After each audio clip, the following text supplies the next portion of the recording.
Oi gente, eu sou Arthur Wichmann, CIO da XP, e estou aqui para falar com vocês hoje sobre o que a gente viu em fevereiro nos mercados e como isso impacta a nossa visão de alocação. Enquanto janeiro foi marcado por uma onda de otimismo, fevereiro já teve um tom bem mais sóbrio. A nível global, como a Raquel falou para vocês no mês passado, a grande dúvida dos mercados é sobre a implementação do conjunto de políticas econômicas do presidente Trump. A gente pode dividir esse conjunto de política em dois grandes blocos. O primeiro bloco é o bloco de desregulamentação e corte de impostos, que o mercado associa com a aceleração da produtividade e crescimento econômico, e o segundo grupo inclui as tarifas e restrição à imigração, que constituem mais ou menos um choque negativo de oferta e devem ter um impacto negativo tanto em crescimento como implicar em inflação mais alta. O mercado esperava um sequenciamento, no qual primeiro as medidas pró-crescimento seriam adotadas e depois a gente ia discutir de verdade o escopo do segundo grupo de medidas, inclusive as tarifas. No entanto, até agora, isso se provou incorreto. O governo vem sendo bastante vocal sobre o aumento das tarifas, incluindo sobre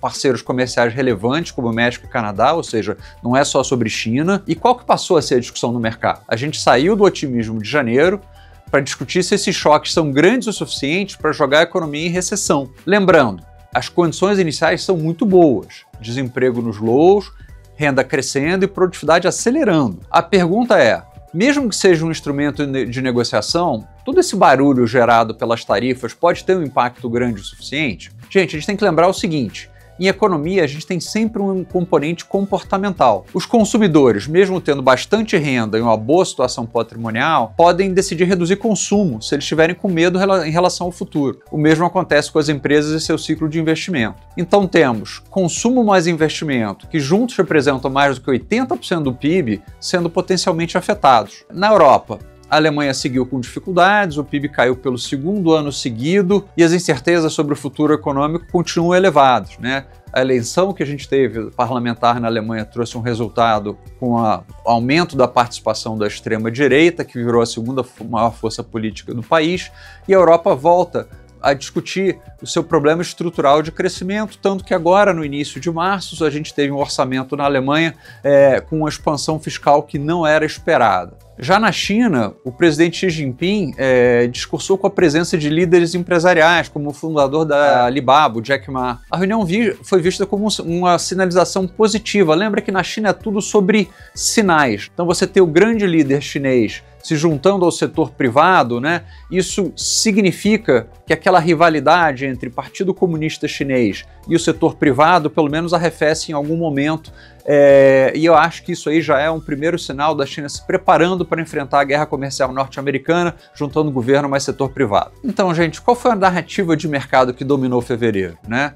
Foi, vamos ter mesmo o trade de desaceleração ou recessão? A taxa do 10 anos caiu mais de 0,30%. O S&P caiu mais de 1,5%, né? Depois de registrar um novo all-time high. Então daqui para frente vai ser essa discussão, que inclusive já está afetando bastante os mercados no início de março, com o S&P caindo forte e o dólar enfraquecendo. Será que esse choque vai ser o suficiente para gerar uma desaceleração relevante, né? Essa é a pergunta que a gente vai discutir daqui para frente. Falando agora de Brasil, gente. Por aqui a gente continua na discussão, né, da interseção da política com a economia, daquilo que é percebido como politicamente desejável pelo governo e daquilo que é percebido como economicamente desejável pelo mercado. A gente tem visto, né, um governo cuja aprovação cai e que tenta adotar medidas de tal forma que, recupere sua representatividade perante a população brasileira. Nesse contexto, a gente tem visto uma série de medidas do governo que representam uma tentativa de fazer com que a economia brasileira não passe por uma desaceleração que seria esperada dado o ciclo de política monetária, medidas, por exemplo, como a liberação de saldo de FGTS, como consignado privado, e no futuro como a própria reforma tributária isentando as pessoas de pagar, que ganham até R$5.000 de pagar imposto de renda. Essas medidas visam tentar suavizar uma desaceleração econômica que poderia acontecer daqui para frente para o Brasil, dado o processo de alta de juros implementado pelo Copom. O problema é que o Copom está perseguindo essa alta de juros, né, e ele publicou a ata da sua reunião de janeiro, onde veio uma mensagem de novo dura em relação à inflação e à desancoragem das expectativas de inflação. Se você ler a ata do Copom, gente, o cenário que aparece lá é um cenário desafiador para a inflação, né? As projeções projeções do IPCA seguem acima da meta e a ata reforçou que os riscos continuam assimétricos para cima. Ou seja, no cenário doméstico, o comitê destacou que, abre aspas, o conjunto de indicadores de atividade do mercado de trabalho tem apresentado dinamismo, ou seja, a economia continua bem. E ele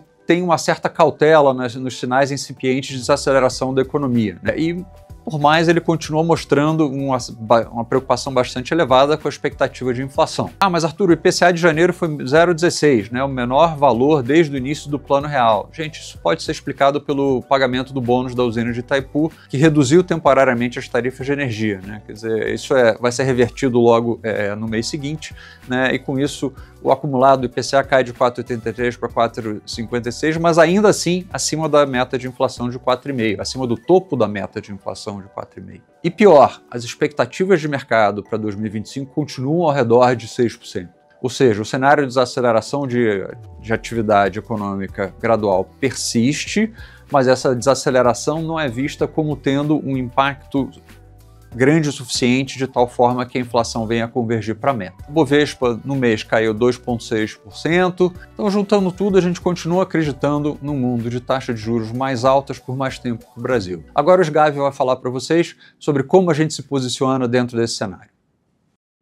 Na carona do que o Arthur trouxe para a gente, a manutenção das nossas visões e probabilidades para os cenários macroeconômicos global e local suportam por mais um mês a decisão de manter inalterados os percentuais de alocação de todas as classes de ativos, com destaque para a manutenção da sobrealocação, acima da neutra, em renda fixa local pós-fixada e inflação, além de sermos construtivos com alocações em investimentos alternativos, como instrumentos de menor correlação às classes de ativos tradicionais. Na parcela de ativos pós-fixados, inclusive atrelados ao CDI ou à Selic, mantemos uma alocação acima da neutra em um cenário no qual a Selic está elevada e, como o Arthur disse, ainda deve passar por altas adicionais. As alocações em títulos públicos e emissores bancários de alta qualidade, que tendem a proteger os portfólios contra oscilações de curto prazo, podem ser complementadas com exposições a crédito privado via fundos ou ativos diretos. Diante de um ambiente de maior aversão ao risco e baixa previsibilidade,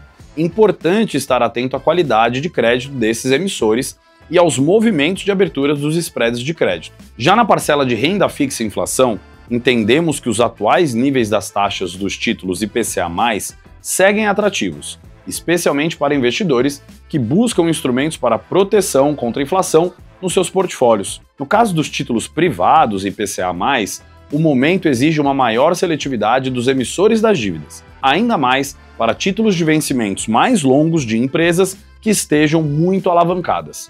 Ainda em renda fixa, mas falando dos pré-fixados, somos cautelosos com as alocações acima da neutra nesses títulos, mesmo com as taxas atuais acima do nível médio histórico dos últimos 15 anos, por exemplo. Por não terem um componente que proteja seu retorno real das incertezas inflacionárias futuras, como é o caso dos títulos IPCA+, acreditamos que a probabilidade ainda é razoavelmente elevada dessa parcela do portfólio obter retornos abaixo do seu custo de oportunidade, o CDI, nesse curto prazo. Para uma maior exposição aos pré-fixados, preferimos aguardar uma maior convicção, não só sobre em qual nível será o fim do ciclo de alta de juros no Brasil, mas principalmente quando a precificação da curva de juros indicará uma queda mais consistente das taxas de juros futuras, o que tende a favorecer os títulos pré-fixados. Para mais detalhes sobre as nossas visões e alocações para as demais classes de ativos, vale conferir o relatório Onde Investir desse mês,